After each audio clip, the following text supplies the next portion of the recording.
Welcome, Crib community. Welcome, welcome, welcome. It is so good to see you once again, gathering together for 30 at 8:30. For those of you who are new to the room, new to the Crib community, 30 at 8:30 is an Instagram live show where every Wednesday night, for just 30 minutes, we hold the space to talk about some of the structural violence, some of the issues that impact some of our most vulnerable communities. And we do this from both our head and our heart space in order to really uplift the voices of so many who feel voiceless. So thank you all for joining us this evening for season 5, y'all, season 5 of 30 at 8:30. This season is entitled Strange Fruit, addressing the violent erasure of Black bodies. And tonight's episode is entitled Individual, Community, and Societal Consequences to Policing Black Bodies, through the work of Dr. Shawn McGuffey, my dear friend. We explore the ways we are systematically erased and the consequences of such historical and present day violence. So without further ado, I just want you to know also, Shawn, you know I love you because I'm reading this bio. It's 2 pages long, y'all. You ain't got to read all. You ain't got to read all of it. I'm going to read it. Hey, Hilton, what's up? I'm going to read your friend's bio. Hello.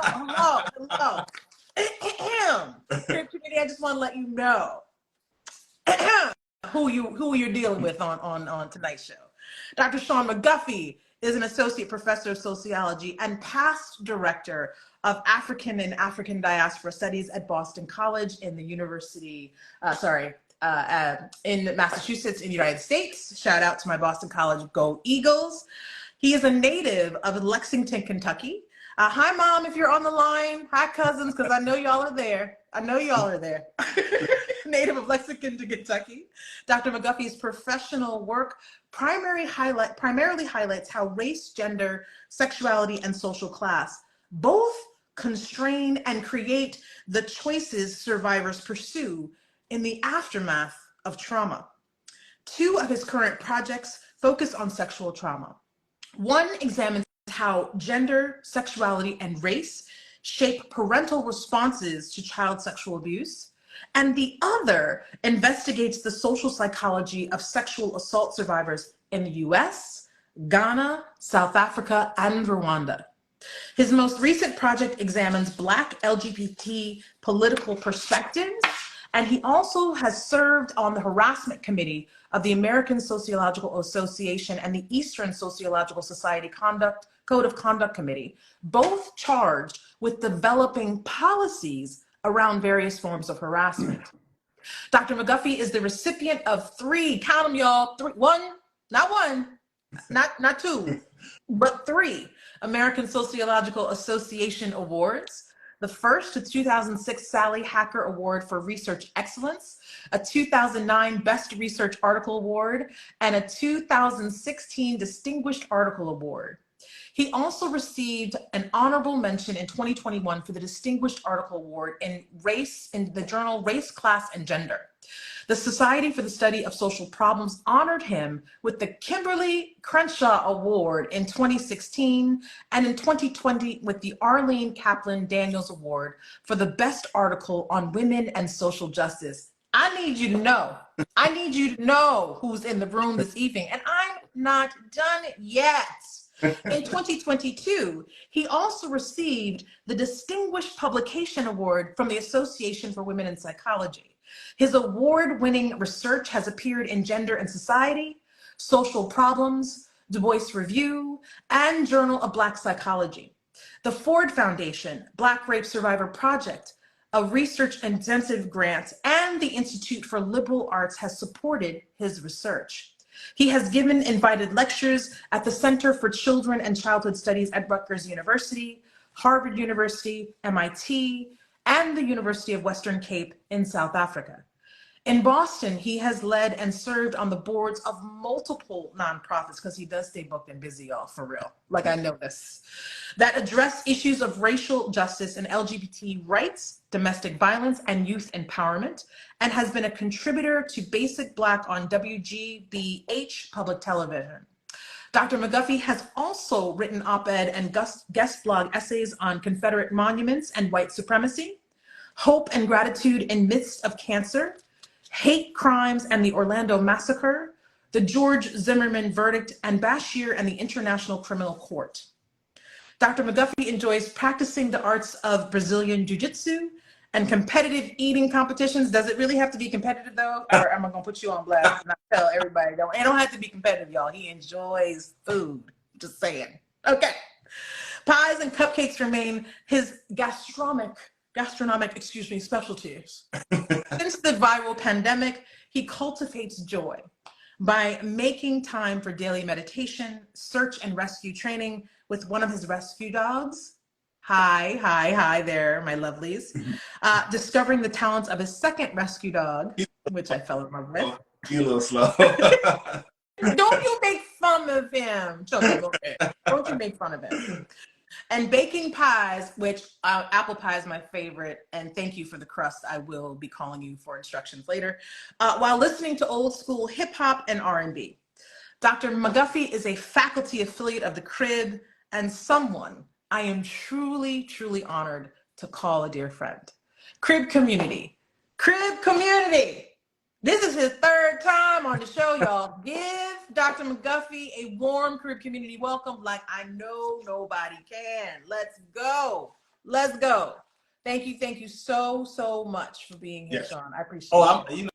I love being here. You've got hearts, you've got fire, you've got, and then of course you got somebody kiki and ha 5 minutes before the show. So you are loved. You are loved. So let's get to it. Do it. All right. So I mentioned that this is the third time. I think you are the only guest we've had on 3 times joining our show. And the Crib community has fully enjoyed and actually requested that you come back. Thank you, production. I brought him back, production. And the Crib community has fully enjoyed you sharing your expertise relevant to the intersectionality of race, class, gender, sexuality, and survivorship in the United States and throughout the African diaspora. I just want to know what keeps you connected to the Crib community and motivates you to return to 30 to continue to have these important conversations with us. Well, I stay connected, honestly, because I believe in the mission and the vision of the Crib. I consider myself a scholar activist, and the Crib community embodies scholarly activism to me. We in the broad we of myself, you, and the Crib, we use academic research and theories to inform our activism, and just as important, we use our activism to shape our academic research and theory. It works together, and I love that about the Crib community, because the Crib, it works in communities, it works with communities, and I attempt to do so as well. So I feel it's just a synergy between myself and the Crib. So what keeps me connected is this dedication to community and how we can use our resources to help communities, but also how those communities shape how we then use our resources in the future. There's this constant going back and forth that, to me, is what, when I think about the possibilities of being an academic, because as you know, I've struggled about, my place in the academy and trying to figure out how to navigate this space. And the Crib is this place where you can bring your activism and you don't have to, your scholarly integrity is not challenged and your activism is not challenged. Like, they work in tandem. And when I think about when I was a young grad student trying to think about how to navigate this space, or even as an activist in the community, I wish I had the Crib earlier in my life, because it does that intersection. So to me, it just seems like a really natural, synergetic space to be in. And when I think about And what I love about the crib too, how adaptive it is. Like I remember when COVID happened, like you completely reconfigure what we're going to do for the moment because that's what our community needed. So I just love the adaptability of it because it's like, oh, this is what the community needs. We're going to do this then, right? So I just love that about the crib. I love that about, you know, the type of work that, you know, you and I are both engaged in. Oh, thank you so much. And we're so honored to have you as a long, steadfast, try and true Crib community member and faculty affiliate. And I also appreciate you holding the space on the early days when the crib was just, again, a thought in my heart and my headspace, and just kind of joining us for the ride. You know, I so appreciate that. But research and activism, you know, you and I talk about this so much, right? I don't know any other way to do it because I'm very clear. I am very clear. And I think I also want to share with the crib community that while this work brings me so much joy, there is working in academic spaces, doing this work the way we do it and moving the way we do, there is a cost to it at times. Right. But to me, the reward and the purpose behind the way we move, it's a non-negotiable. It's a non-negotiable.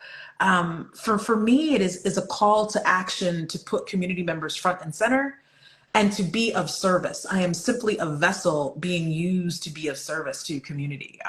And so I so appreciate the fact that you've agreed to join. And the purpose of the crib too, and what it does, and even this virtual space here, it's so many Black, and I would argue probably racially marginalized people in general, they leave the academy because there aren't enough spaces. Right? Yeah. So like you're providing a space, the curriculum is providing a space for those of us who might have left, right? Mm-hmm. And I think it's like a pathway to actually continue the transformation of the academy, which hopefully will continue to transform for the betterment of the community. Shawn, in this moment, I hadn't thought about it, but connecting it to the theme, that I hadn't thought about the crib as holding space to deny, to prevent Black erasure of Black academics. Yes. Can we? That needs to be the next show. That needs to be the next show. That's the next show. You heard it here first, crib community. Whoa. Wow. Okay. All right. Sorry, y'all. This is what we do on a regular basis. You just sitting there and witness to what we do over a cup of coffee. And I know Hilton's in the chat giving fire and emojis. His brilliance always pops up in the space. Thank you for that. All right. We're gonna see what we can do with that. What do you do? So another thing that we talked about offline that I want to share with the crib community was really, really exciting. And I just want you to take a deeper dive into it. So you recently shared with me a new expansion of your work that I am super excited about that has great significance to the theme of tonight's episode, individual, community, and societal consequences to policing of Black bodies, if I'm honest. And so tell us a bit about what you got percolating over there. Give us the tea about some new stuff that you have going on, and I'll circle back to the old. But I want to start off with the right now. So. Yeah. So my new burgeoning research really is in the infancy stage, but I'm so excited about it. So as you know, as you alluded to in the intro, a lot of my work is focused on Black survivorship. I've conducted hundreds of interviews of primarily Black survivors that have graciously and bravely detailed their experiences with the underbelly of humankind, the worst that the world has to offer, and how they've navigated life throughout the African diaspora. Now, however, I want to shift that focus to how people in the African diaspora have built intentional communities to combat generational trauma and systemic oppression. So communities that were built in many ways to cultivate what we now call Black joy. So I'm at the beginning phases of learning of leaning hard into this research of what we call Black geographies, and like how Black geographies and how people of African descent have intentionally created space to cultivate joy and protect against institutional oppression. So for me, it is an extension of saying, how are Black folk thinking about shaping their lives and their children's lives and Black futures by creating intentional spaces that are working towards we can live more humanely in the world. So I'm really excited about it. Again, it's the early stages. I'm thinking about some research sites in the top of my head, but that's really where I want to focus on. Yeah. I love this idea of, it's interesting. I just taught class yesterday, and this week was about Indigenous ways of knowing and being, and how those lessons are invaluable to the social work profession. And this reconnection to our environments and looking at geographies and our connection really is resonating with me. And I think you laid the foundation, certainly by uplifting the voices of trauma and atrocities that Black people have experienced for decades and continue to. But this sort of, how do we then get to a place of healing and restoration by connecting to the land is so, the environment. is so profound. Yeah, I get it. I'm excited. I'm here for it. I'm here for it. So I want to because I think while this is a new sort of blossoming arm of your research, I really want people to understand, particularly those who are new to joining us at 30/80/30, the foundation of your work that I think really ties into this thread of connection that you're sharing with us tonight. And so much of your work, as well as mine, has focused on racial appraisal. Racial appraisal of violent traumatic incidents of Black people across the African diaspora. Can you share with our audience why the concept of racial appraisal is crucial? In fact, it's critical to understanding and addressing the broader issues of racial injustice, trauma, and erasure of Black people. Yes. So, no, the concept of appraisal, just to break it down really quickly. Break it down. I love it. That's a logical term about how survivors think about their lives after trauma, right? So the idea, so that how a survivor interprets the trauma shapes how they respond to the trauma, and how they respond to the trauma is oftentimes part of the resources they have available to them. And so what the research, at least in the past, has done, has not thought about how race itself shapes part of that interpretation, right? So what the racial appraisal says, well, no, race is part of that equation. Like, we cannot talk about trauma, at least for racially minoritized people. Race is crucial to how they understand themselves and how they see the trauma. It helped, at least my own research has shown that race is used to help understand why they were assaulted, how they respond to the assault. And so it was really important for the racial appraisal concept to think about how race is in of itself an important identity factor in shaping the experience of trauma. And it's also a resource for how people experience trauma.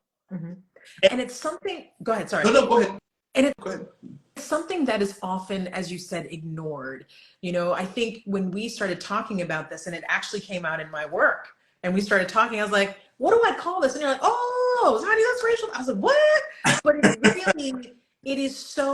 it really speaks to the larger issue of, again, shout out to Dr. Onye, one of our guests, who said, even if you don't know racism, it knows you, period. right? It dictates the allocation of resources unevenly throughout all countries and continents for Black people. It dictates our perception. We're often looking at resources, mental health, physical health. Are you going to further harm me? So that appraisal lens is so important. And I also think a crucial part too, when thinking about erasure with the racial appraisal concept, is that when they did notice differences between different groups in the responses, it typically fell into two categories: structure or culture. Structure shaped their responses because of allocation of resources, or cultural attributes. So what the racial appraisal concept does, it blends all of that. It says race is important. Yeah. Structure is important, and culture is important, because when I was doing my research and trying to figure out what's going on here, my survivors, the survivors in the project, they didn't neatly fall into the structure or culture. It's like, no, it's both. And of course, it sounds like common sense now, but at the time it was a pretty new idea of melding these concepts together. And I think that's important, especially when it comes to erasure, because it seems as if when you do not talk about the culture, the cultural signifiers, and the structural constraints, part of the Black person's experience is erased. So even if they are talked about, either their fullness is not taken into consideration. So you're not so when you think about community action, when you think about therapy, when you think about the micro or the macro, the fullness of the person is not taken into account if you're only focused on the structural constraints or on these cultural attributes. So I think even when people did take race into account, part of these Black survivor was erased because their fullness was not taken into account. Yeah. I think the other thing that I want to uplift into this conversation is, in the absence of racial appraisal, there is a very quick, fast tendency to pathologize folks and to chastise their behavior. Yes. And not really take in the fullness of actually what is happening to them on a repeated, chronic basis.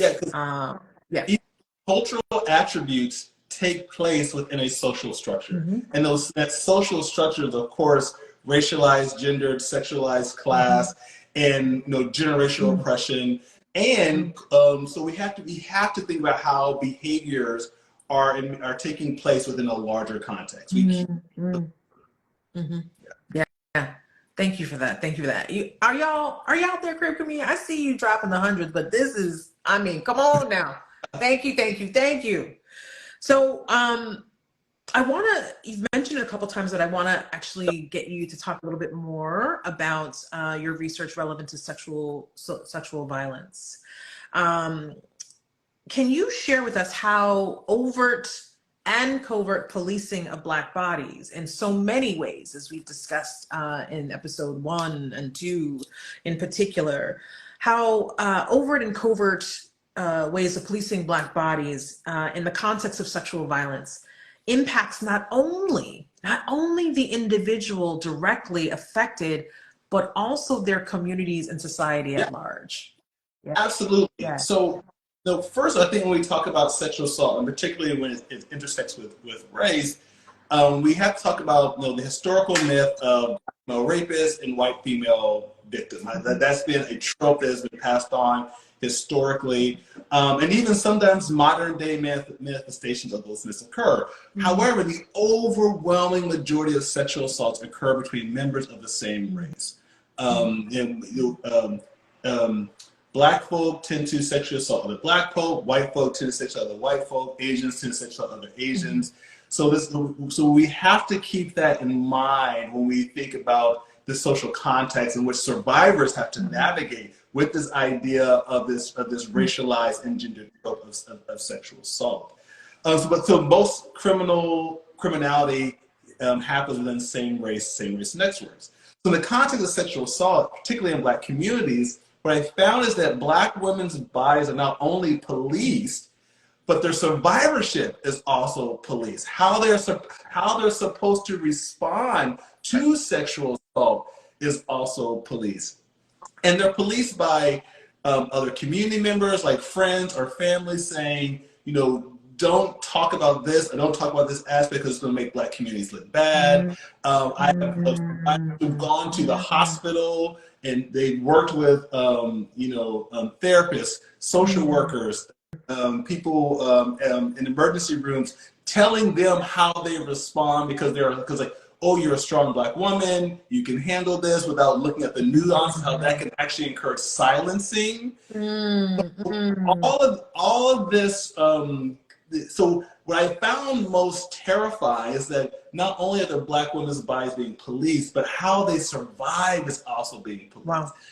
Told how to respond, even if it may not necessarily be in their best interest. So we find that not only are Black women disproportionately sexually assaulted, they're also disproportionately carrying the weight of that sexual assault psychologically and sociologically for a community. So the policing almost is coming from every angle. So when we think about interventions, we think about strategies, we think about prevention, we have to talk about how not only, and which is why I think the racial appraisal concept is helpful, because it says, like, you can't just deal with the individual, you have to deal with the community in which they're going back into. And so that's how the multiple erasures, the multiple policing are concurrently happening at the same time. I'm sitting here, I think, because you know me, you know my face, I'm like sitting here, I'm like, we need to go off here and write some stuff up. Because literally I was like, and we've done racial appraisal, we've talked about this ad nauseum, but just now when you said policing survivorship, policing the way they survive, I'm thinking about Black survivors of homicide victims. I'm thinking about what it does to see and experience the murder of your brothers and your sisters, but people who look like you over and over again, and then to be told, hold, don't be upset, calm down, right? This whole, like, the policing of it in terms of not even acknowledging the grief and anger that is real and justified, because it doesn't stop. There is no post-traumatic stress disorder for us. But this idea of the policing of the way in which we survive, we gotta, I mean, are you, Crib Comedian, because yeah. Yeah, we can work on that. We work on that. Yeah. Whoa. Okay. All right. Sorry. Okay.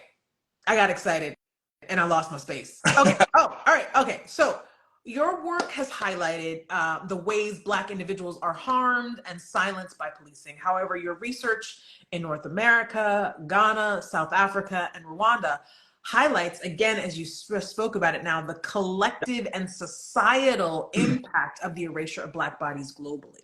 I'm wondering if you could say a bit more about these impacts, but specifically what we can learn from your international research that can inform our ability to both prevent and address the traumatic impact of systematically erasing Black bodies. And I think you've begun to touch upon that, but if you could say a little bit more for the audience here.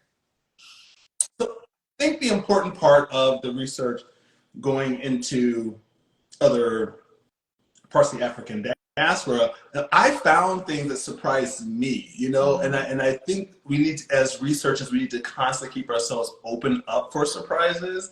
Because though I've been doing the work for a while, it's like I said, oh, I probably have an idea about what's going on here, but I kept myself open. I'm so glad I did, because there was so much that I learned. And part of it is that the policing of Black bodies, which of course makes sense now, and it should have made sense beforehand, looks different if Blacks are not the demographic minority. You know, what does policing of Black bodies look like when Blacks are the majority in a particular?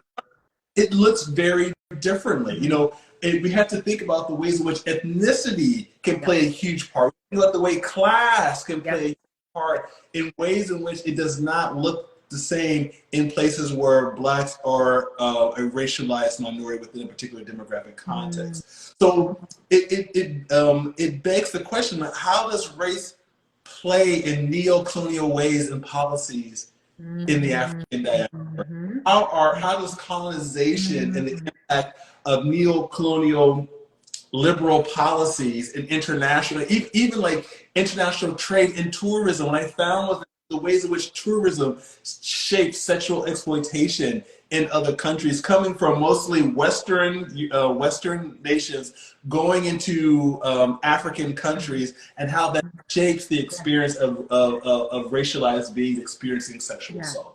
So what the international context really makes us think, it made me think about, was like, how do global transactions and global mobility shape the experience of sexual assault outside the context of the West? And international work really pushed me into geography. Like, that's where my love for geography started to come to be, because what I found was that sexual assault survivors in Ghana, South Africa, and Rwanda, unlike what I found in the United States, really talked about geography and how what geographic spaces were safe for them and which ones were really, really dangerous. So, and I think that what we have to think about, like, what does racial safety look like? What does class safety look like? What does gender safety look like? Particularly in the context of my work of sexual assault, in a context where you look around and the clinicians, the politicians, everyone kind of looks like you, you know? So I think that's a very different experience of trauma than compared to when you are in a minoritized country. It's so interesting because, you know, I don't know if it's just me, but you saying this makes perfect sense. And yet still, there is, I find, a level of resistance almost to explore or to not understand that Black people are not a monolith. Like, that we that the threads of connection are there, yes, but the spaces and places in which you know, structural inequity plays out somewhat similarly, but also very differently, definitely has an impact on how we might cope with said trauma. It just seems basic, but then yet there's some sort of, sometimes I feel the resistance to see the depth and breadth of who we are and how where we're connected. So yeah, really important, really important. Gosh, Shawn, I could talk all night. I mean, I'm serious, because we just had a conversation. I'm like, oh, wait a minute now. Wait a minute. Okay. And I see everybody else is enjoying the conversation too. So last question, we ask this of all our guests. As Black researchers, we are often driven to do this work as a means of responding to the urgent and deeply rooted call to serve our communities, who continue to be over-policed in many forms. With that sense of urgent responsibility comes a level of resolute perseverance and complex traumatic assault that is persistent. How do you care? Now, we know that you meditate, jujitsu, the dogs and the puppies, but how do you care for yourself while doing this necessary work? And I know that's part of it. I don't mean to be flippant, but, you know, I think because you and I always have conversations, right? And things are always happening to us. And sometimes it's hard. Sometimes it's hard to stay in that space. So how do you care for yourself while doing this necessary work?